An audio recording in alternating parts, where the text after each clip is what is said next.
Carlos III fue un rey ilustrado que siempre vivió cerca de la naturaleza. Vivía en contacto con la atmósfera y el paisaje campestre.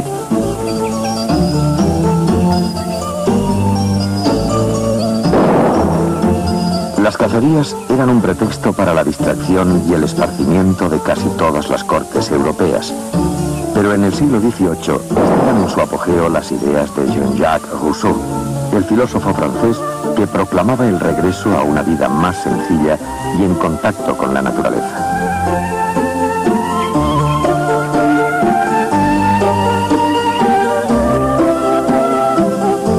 Según Rousseau, el bosque era el medio natural del hombre. La observación en detalle del paisaje y la búsqueda de la naturaleza humana eran más importantes que la cultura de las ciudades.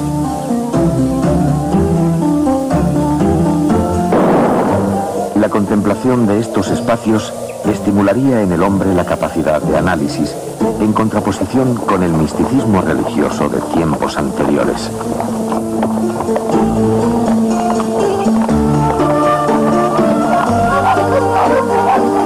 La exaltación de lo natural quedaba por encima de la piedad religiosa. El mundo concreto que el hombre habitaba pasó a ser más importante que los mundos que proponían la fe. Describir y clasificar la naturaleza fueron las dos grandes actividades de los intelectuales de la época, tareas que respaldaron a su vez los reyes y gobernantes.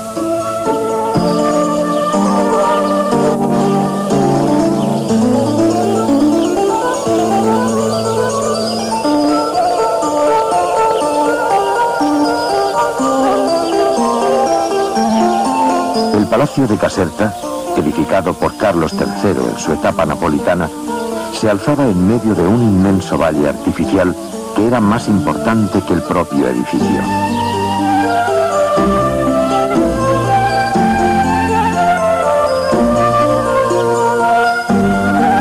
Cercado por enormes murallas de árboles que formaban avenidas de apariencia infinita, Carlos III fue un creador de formas naturales, un constructor de ideas típicas de la Ilustración.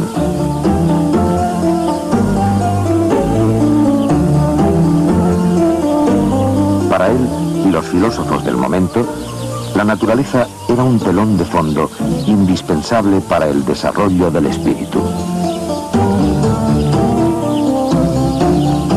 En Italia, y más tarde durante su reinado español, Carlos III fue un impulsor de prácticamente todas las formas y tipos de jardín. Los salones de plantas, las pérgolas, parterres, cuadrantes y arboledas se desarrollaron dentro y fuera de sus residencias.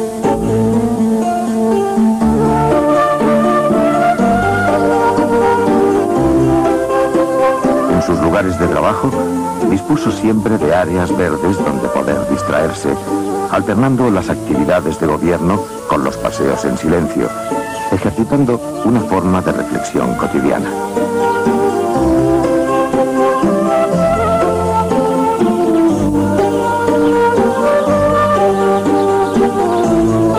El agua era también otro elemento básico del pensamiento naturalista. El jardín paisajístico era la imitación deliberada de un fragmento ideal sacado del campo. Aquí, el agua jugaría un papel primordial, como lago, arroyuelo o fuente.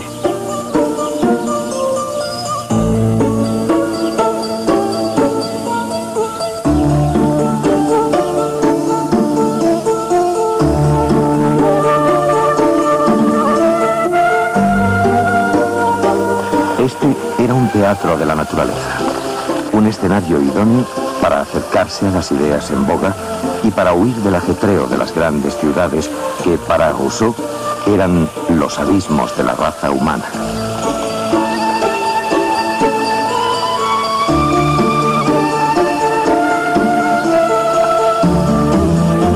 Supo rodearse de un buen equipo de colaboradores que iban a transformar poco a poco el metabolismo de la capital. El objetivo era acercar la naturaleza al viejo Madrid, una ciudad árida y que había permanecido anclada en otra época. Durante su reinado, el monarca aprobó la construcción de numerosos edificios públicos, contando con el concurso de varios arquitectos de gran capacidad.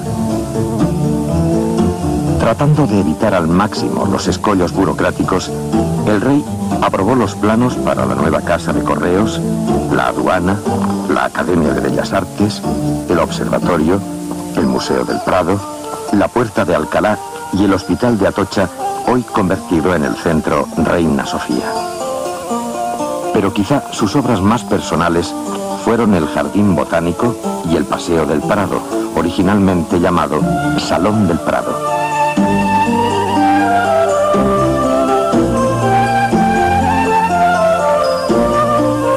La idea de hacer en plena ciudad avenidas de árboles era algo muy adelantado para la época.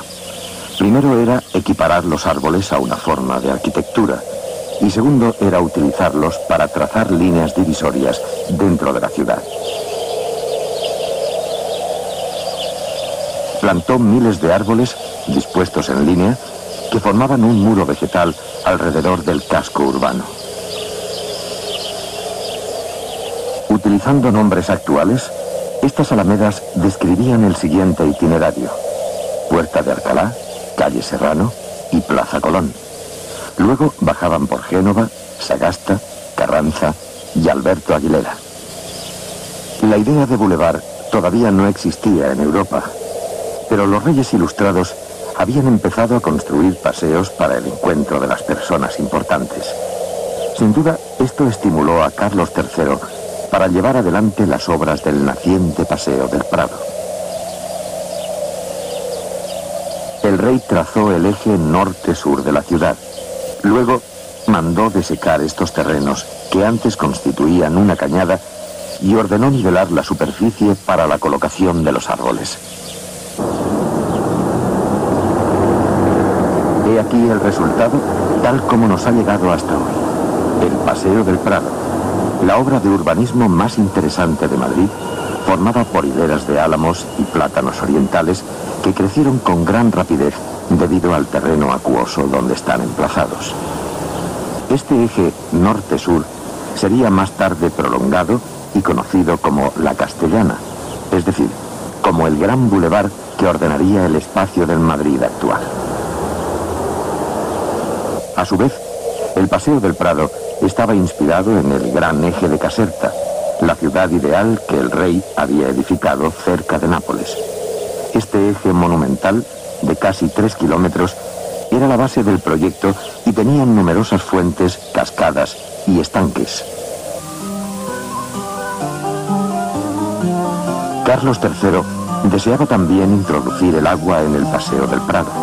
Con este elemento iba a dar por finalizada la iniciativa. En el 18, las fuentes eran un capítulo muy desarrollado.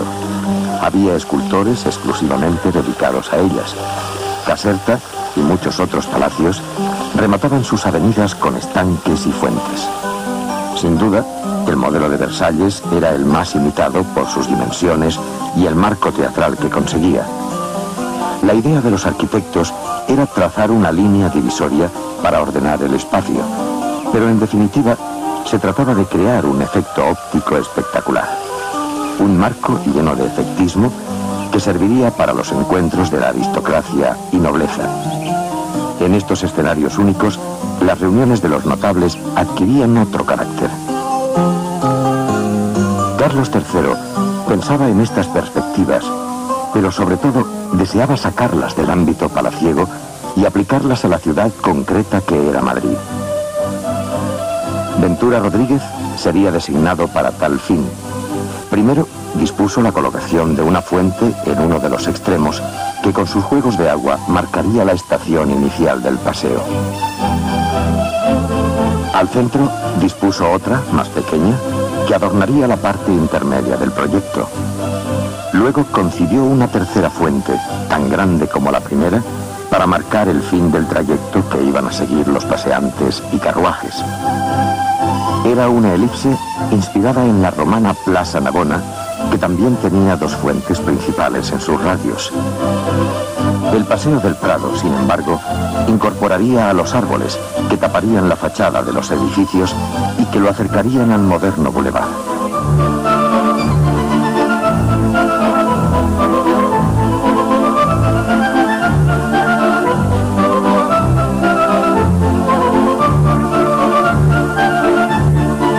Este es el aspecto aproximado que ofrecía en el siglo pasado, con sus 4 hileras de árboles y la fachada del Museo del Prado en uno de sus laterales. Luego, el trabajo del arquitecto se centró en los detalles. Una fuente estaría dedicada a Apolo, el dios griego del sol, de las artes y de la medicina. En la parte inferior colocó a las 4 estaciones y en la cúspide trazó una figura del dios sosteniendo una lira. La estatua principal se debe al escultor Giraldo de Vergaz, mientras que las 4 estaciones son obra de Manuel Álvarez.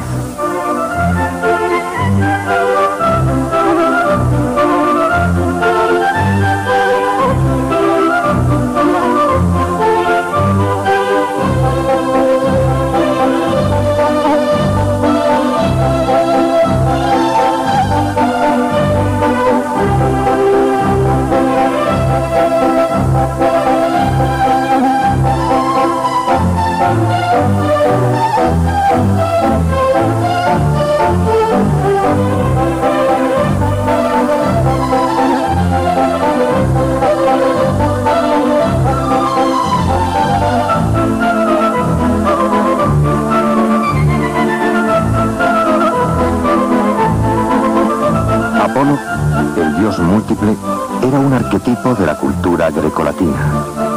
Durante la época de Carlos III, esta figura mitológica ocupó un espacio destacado en los jardines y paseos del período.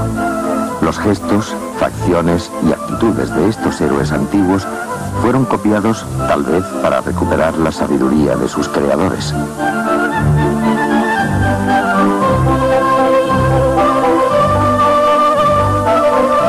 El arte romano fue estudiado como modelo para superar el barroco del siglo anterior. Además, la Roma republicana sirvió como referencia para la evolución del pensamiento político. El modelo de ciudad romana era sinónimo de buen gobierno y eficacia en la gestión del Estado. Los ingenieros de Carlos III habían sido los primeros en descubrir Pompeya. Estos hallazgos habían conmovido al mundo y acentuado el interés que el rey sentía por la antigüedad.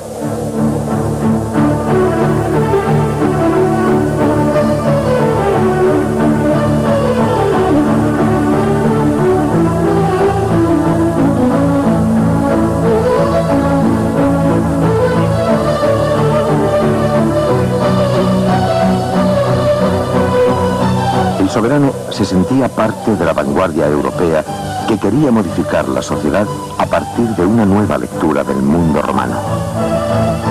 En su juventud también había patrocinado el descubrimiento de Paestum. Esta ciudad, edificada en honor del dios Neptuno, fue tal vez la inspiración que dio origen a la fuente que lleva su nombre.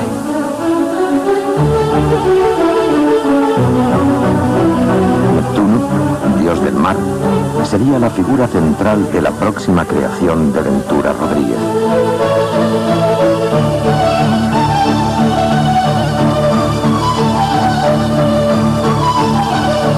Al margen del aspecto decorativo, hay que añadir que en el siglo XVIII el tema del mar era un asunto de Estado.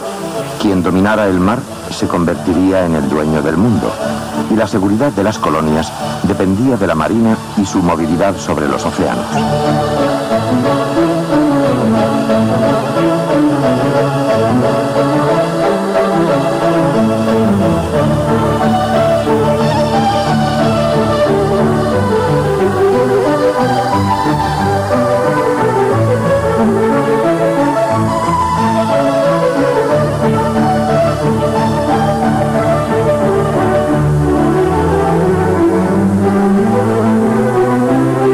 Emergiendo de las aguas,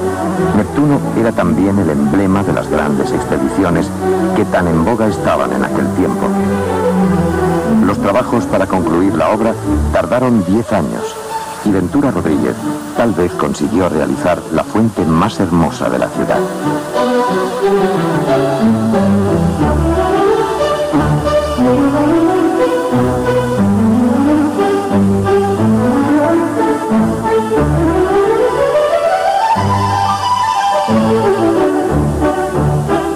A algunos metros del dios del mar se levantaría la diosa de la tierra, Cibeles, la tercera y última etapa del Paseo del Prado.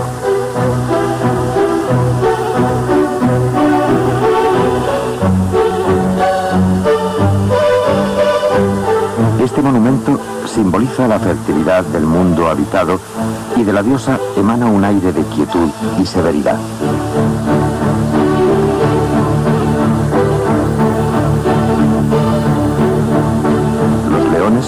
Representan las figuras de dos desdichados personajes, Hipómenes y Atalanta, que fueron convertidos en fieras por haber tenido unión carnal en un recinto sagrado.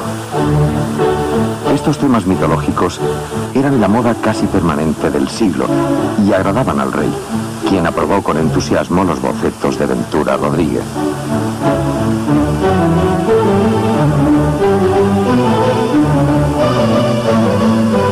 La diosa fue realizada por el escultor Francisco Gutiérrez, mientras que los leones son obra de Roberto Michel.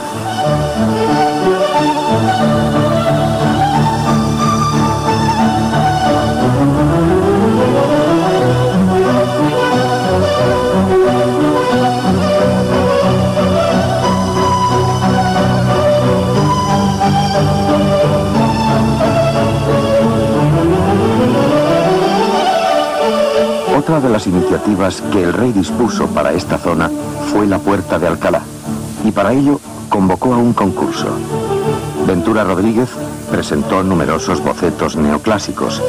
La idea del rey era hacer una portada simbólica de la corte y que a la vez fuera una puerta de control de las personas y bienes que entraban en Madrid. Después de un riguroso examen, Carlos III se inclinó hacia los dibujos y estudios que realizó Francisco Sabatini, basados en el barroco romano. La puerta representaba dos ideas complementarias. Era un arco triunfal en conmemoración de Carlos III como rey inspirado en la obra de los emperadores romanos, y era una entrada escenográfica a la capital del reino por la carretera que la ponía en comunicación con Francia y por consiguiente con la Ilustración europea.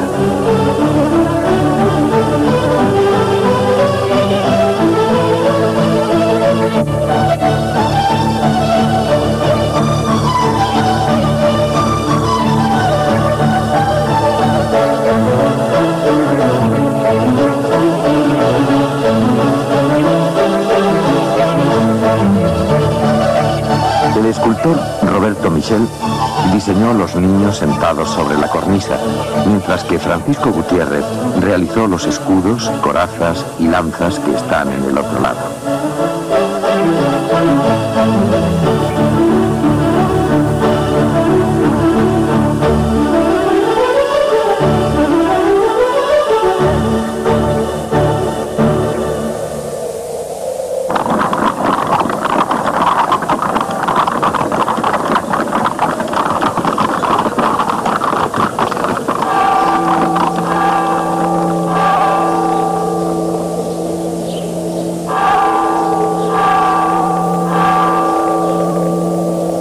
Durante su reinado español, Carlos III solía trasladar su residencia de acuerdo a las estaciones. En el otoño vivía en el Escorial. Durante el invierno residía en Madrid y El Pardo. En primavera se trasladaba a Aranjuez y en verano a La Granja. En estos 5 lugares buscaba la tranquilidad en compañía de sus colaboradores más cercanos, pero sobre todo buscaba la naturaleza en su mejor momento.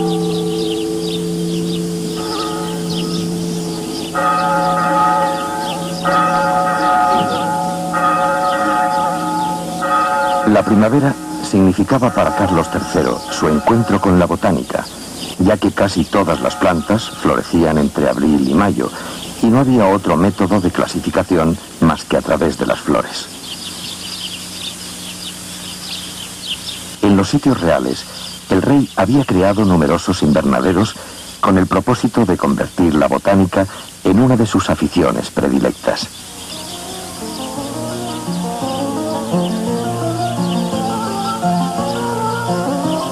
En el 18, la botánica fue una de las actividades científicas más desarrolladas.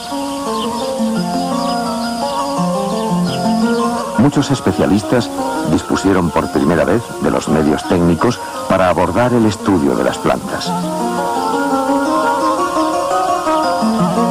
Europa entera descubría la atracción por el mundo vegetal. El universo verde y húmedo de los helechos se puso de moda. Carlos III se había iniciado en la botánica cuando tenía 10 años y vivía en el Palacio de la Granja rodeado de maravillas naturales. Sus maestros franceses e italianos le habían enseñado el sistema Tournefort de clasificación. Para el carácter solitario del infante, la botánica fue un juego eficaz de formación académica.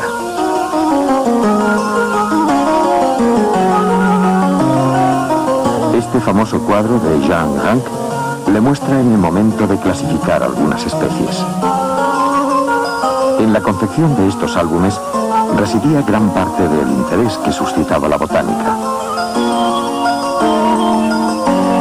Aquí quedaban guardadas y debidamente en orden cada una de las especies que en el siglo XVIII aumentaban sin cesar debido a los descubrimientos que traían las expediciones.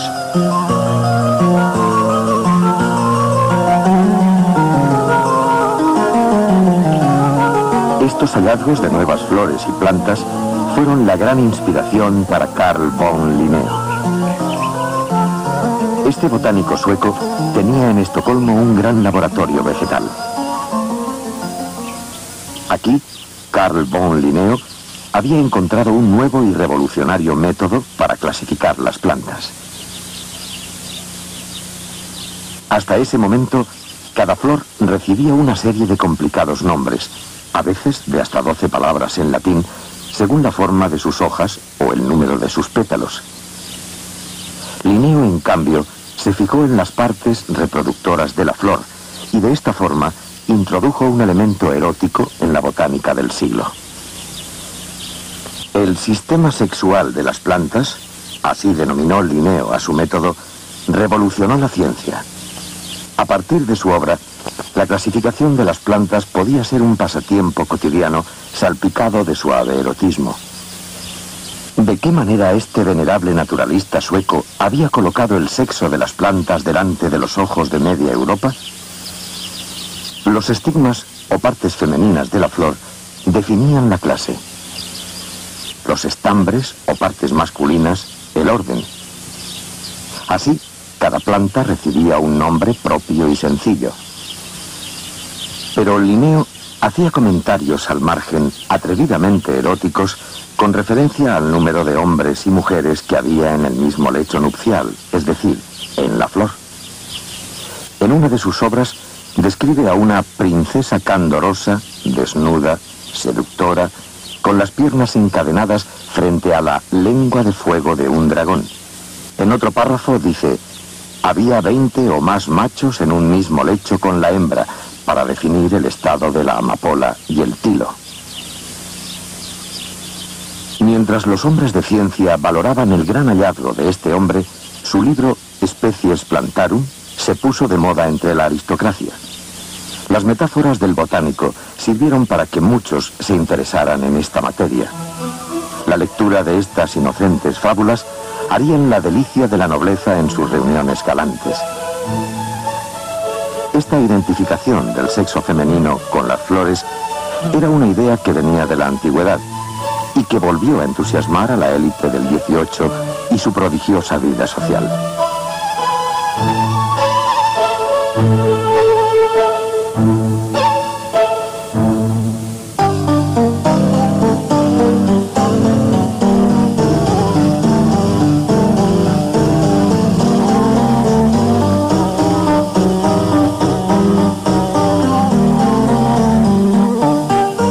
Carlos III vivía en medio de este mundo Pero su carácter solitario le hacía contemplar la frivolidad del siglo con gran distanciamiento. Su círculo de amistades íntimas era reducido. Según se cree, era un hombre callado, de carácter afable, que no alzaba nunca la voz más de lo necesario y que irradiaba autoridad. Pero en esta vida tan austera había una sola excepción: la naturaleza y la construcción de jardines y pequeñas arquitecturas. En este aspecto, el rey se entregó a la moda del siglo sin vacilaciones.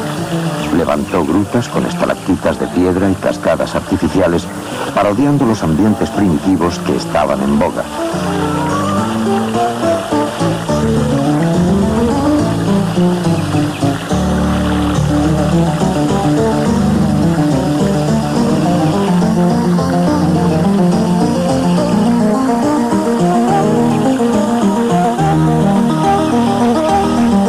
Sir William Chambers, cerca de Londres, había creado los famosos Kew Gardens. A esta moda por los ambientes, que se denominaban primitivos, se unió la exaltación por lo oriental. En los Kew Gardens se llegó a edificar una pagoda de 10 plantas de alto. La moda china invadió los salones y jardines.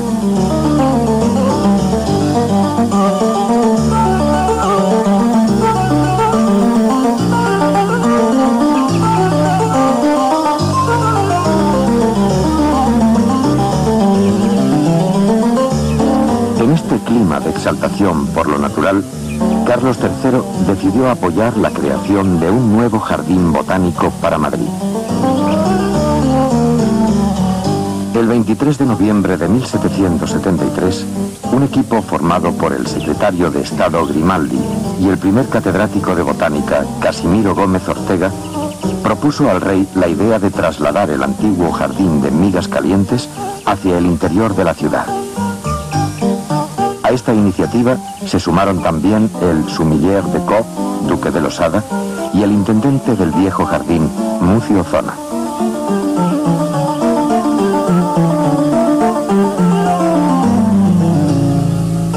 Francisco Sabatini, el arquitecto del rey, organizaría los planos con un criterio más amplio.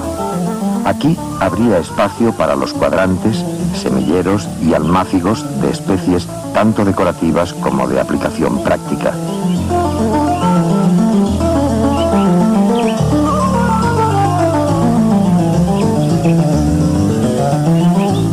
Sabatini dibujaría la puerta real del jardín que da hacia el Paseo del Prado, culminándola con un frontón triangular. La puerta real solo se abriría para la entrada del rey, tradición que se conserva hasta hoy desde los tiempos de Carlos III.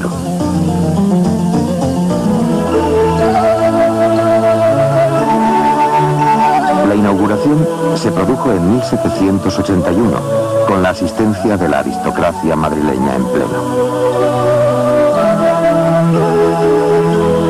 El nuevo jardín nacía en uno de los costados del Paseo del Prado, es decir, en el mismo centro del Nuevo Madrid que Carlos III estaba impulsando. La puerta lateral fue obra del joven arquitecto Villanueva, quien fue comisionado más adelante para ultimar el conjunto.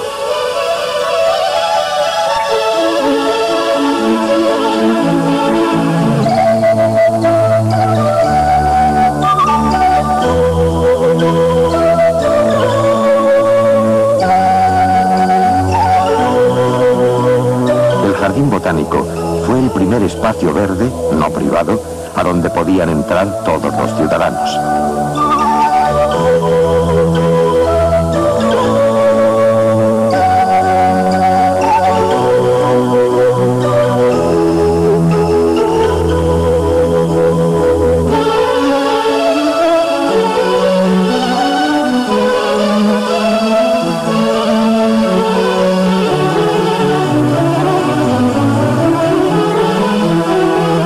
Supervisión periódica del monarca, el jardín exponía una gran variedad de especies. Había plantas ornamentales y medicinales. También había especies útiles para cordelería, tinturas, aceites y resinas. Se exponían y estudiaban diferentes tipos de madera para embarcaciones, ebanistería y construcción.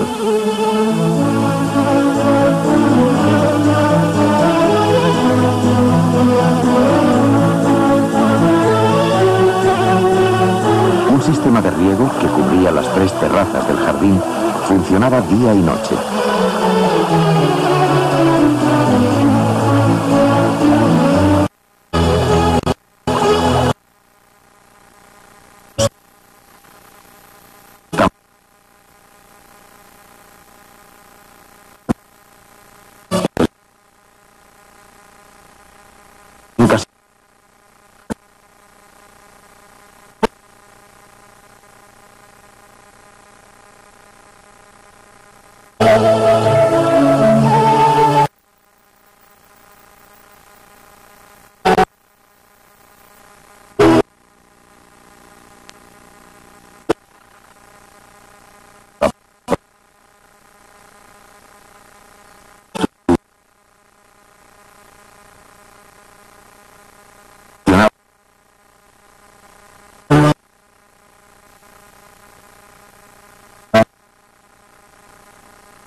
Fama a España,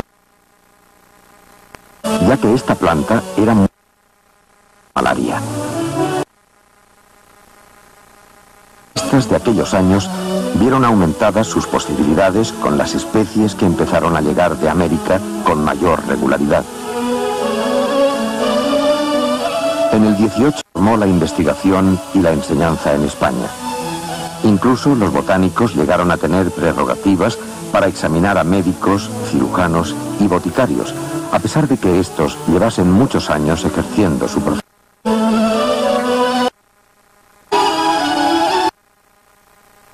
María ha creado jardines de plantas medicinales en Barcelona, Cádiz y Algeciras.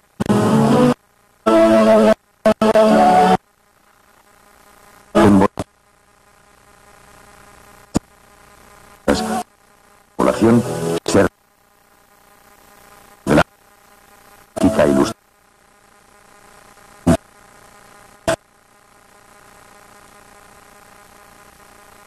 Estaba pendiente el tema de los viajes.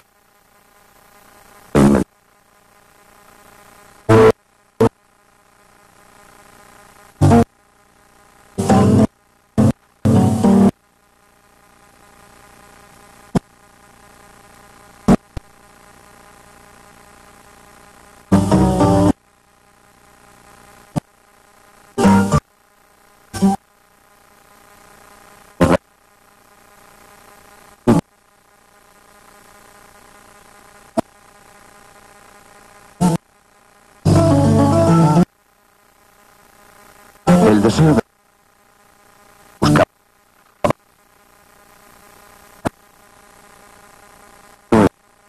de la logística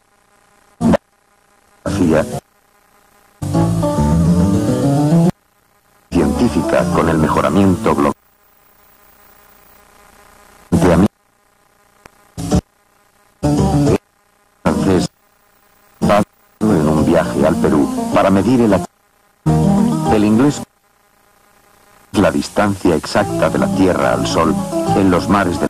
Recorrió casi todo el Pacífico, trazando un mapa muy exacto de esta parte del mundo.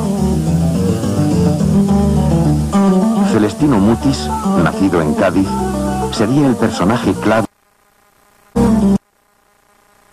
Se decía acompañando al... Más tarde, recibió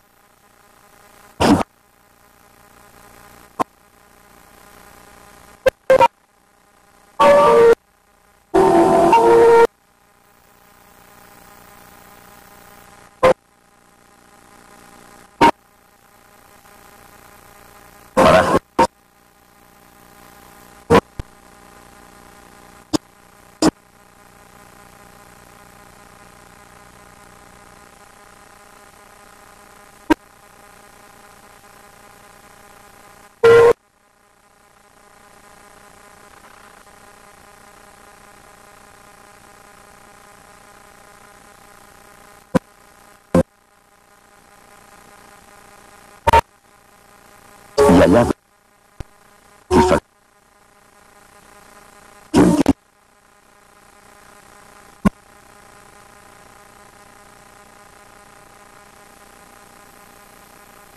una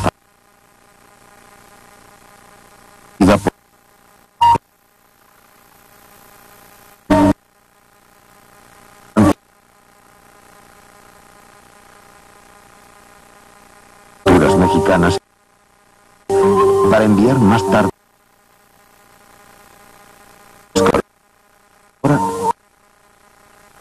a Martín Fiño, médico que ellos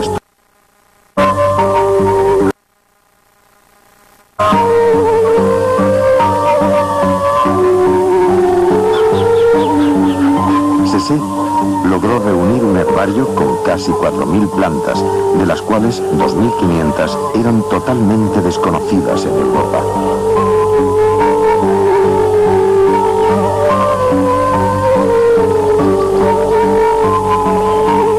La pareja de investigadores recopiló datos más exactos sobre las hierbas curativas utilizadas por los aztecas.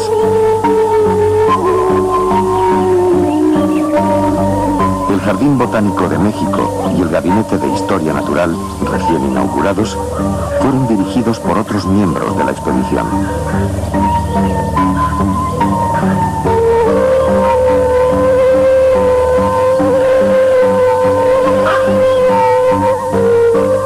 En estos años, Carlos III recibió del monarca francés la petición de incluir en una de estas expediciones a un naturalista de esa nacionalidad, pues Francia quería recuperar los valiosos papeles del naturalista Jussieu que se habían perdido en el Perú. El rey respondió afirmativamente a esta solicitud y nombró a dos jóvenes farmacéuticos, Ruiz y Pavón, para que salieran hacia Lima.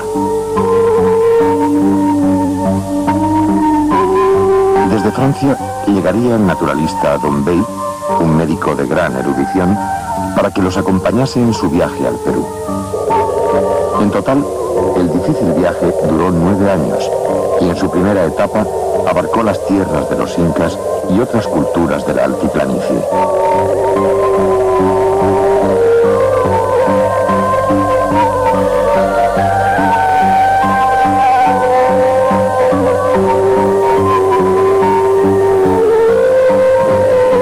Las autoridades locales ofrecieron su valiosa colaboración a Dombey, que pudo recuperar los papeles de Jussieu y con ellos regresar a Europa.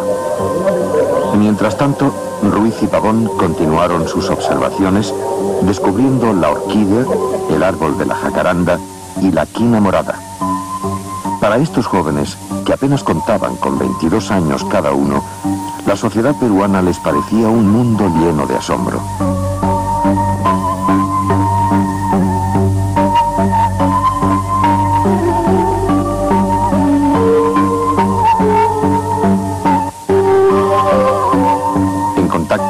Indios localizaron el papayo y más tarde el árbol del cebo, que los indígenas utilizaban para alumbrarse.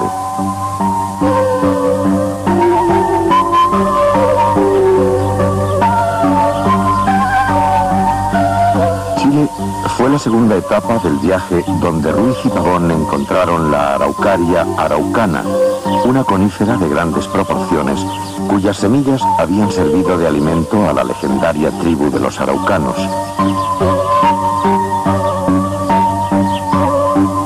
En 1786, algunos ejemplares de Araucaria dejaron estos parajes y vinieron a España en el viaje de regreso.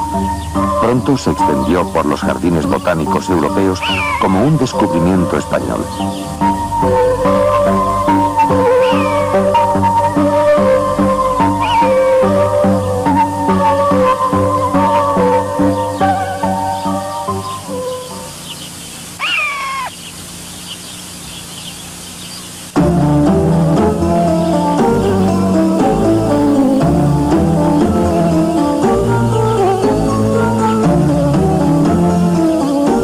Paso de los años, el entorno familiar de Carlos III se había reducido considerablemente. Las dos grandes figuras de su vida, su madre y su esposa, habían muerto al principio de su reinado. Solo quedaban cerca de él tres personas: el infante Carlos y el infante Gabriel. A estos se sumaría María Luisa de Parma, la joven esposa del primero. Gabriel se dedicaba a la música, mientras Carlos y María Luisa se preparaban para ser los futuros reyes de España. María Luisa era la alegría y el amor por los placeres frente a la seriedad de Carlos III y su vida tan austera como monacal.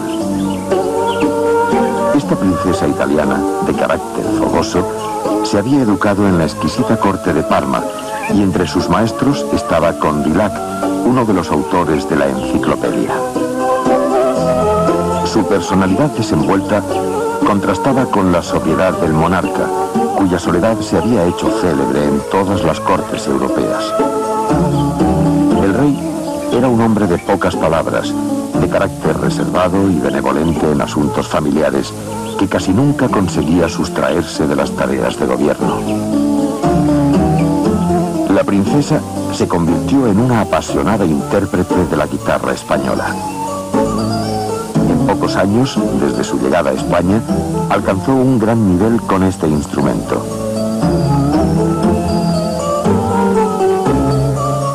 Otra de sus actividades predilectas era el bordado a mano de temas campestres y rurales inspirados en Teniers y otros pintores holandeses y flamencos.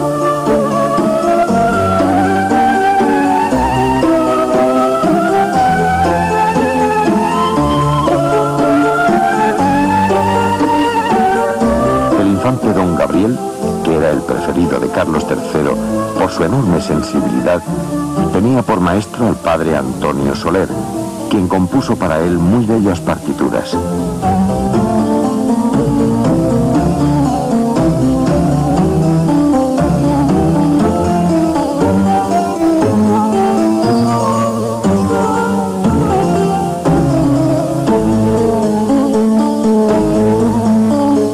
Tuvo contactos con los principales músicos de la época, como Haydn y Boccherini, conociendo personalmente a este último.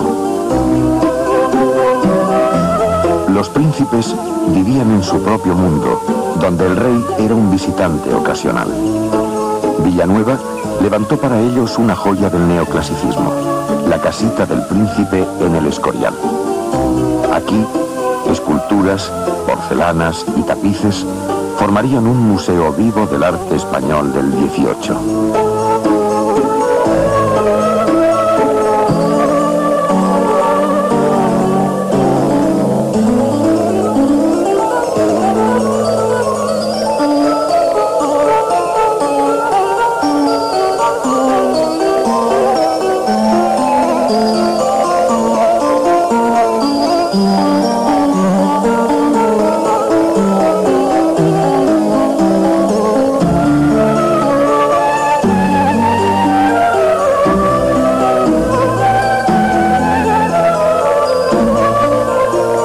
Delante de unos jardines simétricos y en el centro de un bosque, la casita ofrecía un aspecto muy sobrio.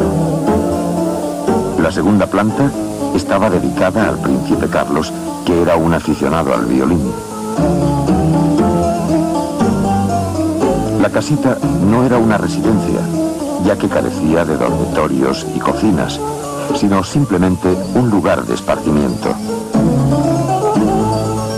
El futuro Carlos IV era también un admirador de la marquetería y practicaba con frecuencia este arte.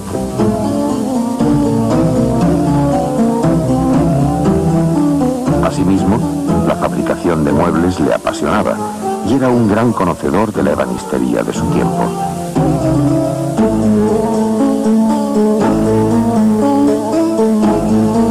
Para el infante, estos espacios tan llenos de maravillas eran una fuente de estímulo. La casita era un lugar moderno donde no había ninguna alusión al misticismo religioso que había dominado las habitaciones reales de otros tiempos. Era un pabellón lleno de imaginación y optimismo.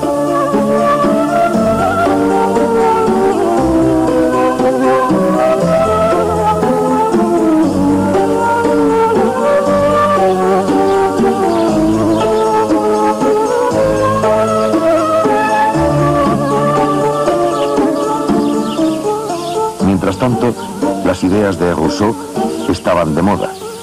La naturaleza debía estar por encima de la arquitectura, y siguiendo esta pauta, Villanueva levantó para los infantes la casita del labrador en medio de un gran bosque.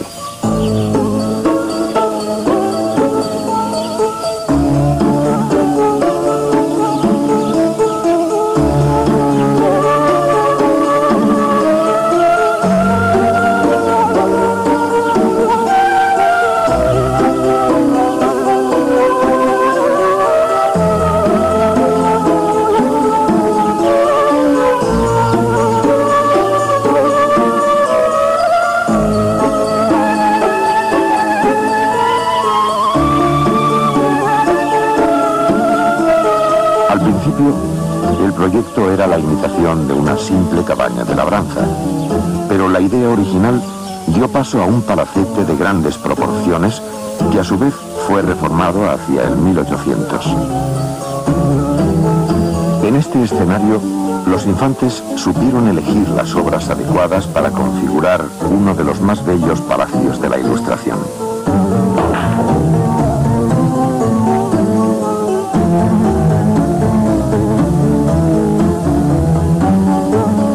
En su interior existía una notable sala de billar. Este juego, que sufriría sucesivas modificaciones hasta llegar al actual, tendría siempre cabida en los palacios borbónicos y era del pleno agrado de Carlos III.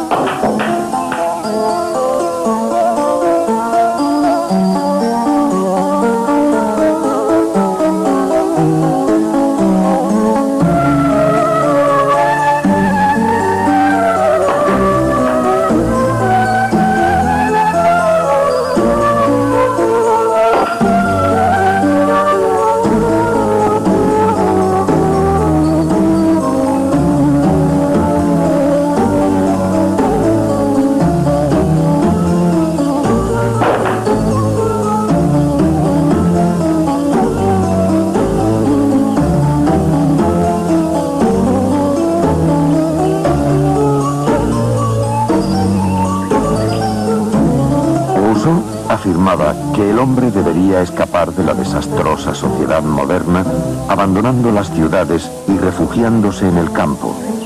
Aquí se pondría a salvo de los efectos sofocantes de la vida urbana y tendría más espacio para moverse y respirar. Cerca de su medio original, el hombre estaría más próximo a los recursos naturales, donde podría recuperar la libertad y, sobre todo, la tranquilidad de espíritu.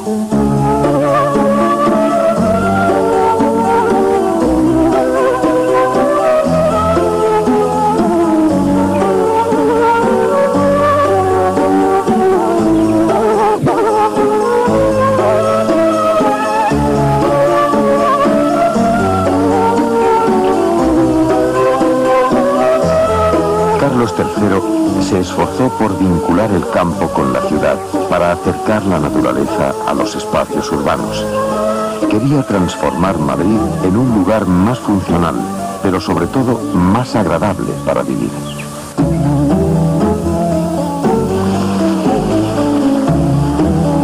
Este hombre, que amaba el aislamiento y rechazaba la etiqueta de palacio, comprendió antes que otros la importancia del medio urbano para el bienestar público.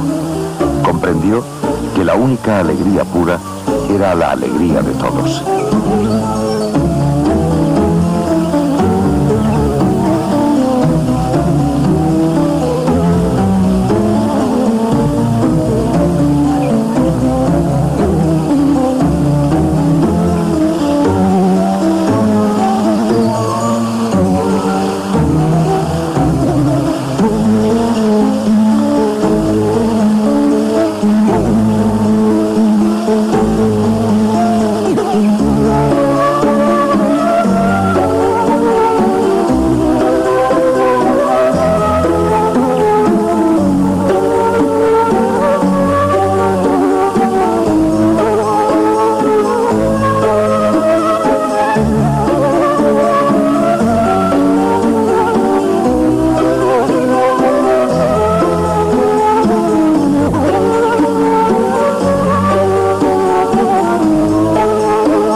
Este hombre, que vivió tan preocupado por las ideas extranjeras, fue uno de los que mejor supo satisfacer muchas necesidades españolas.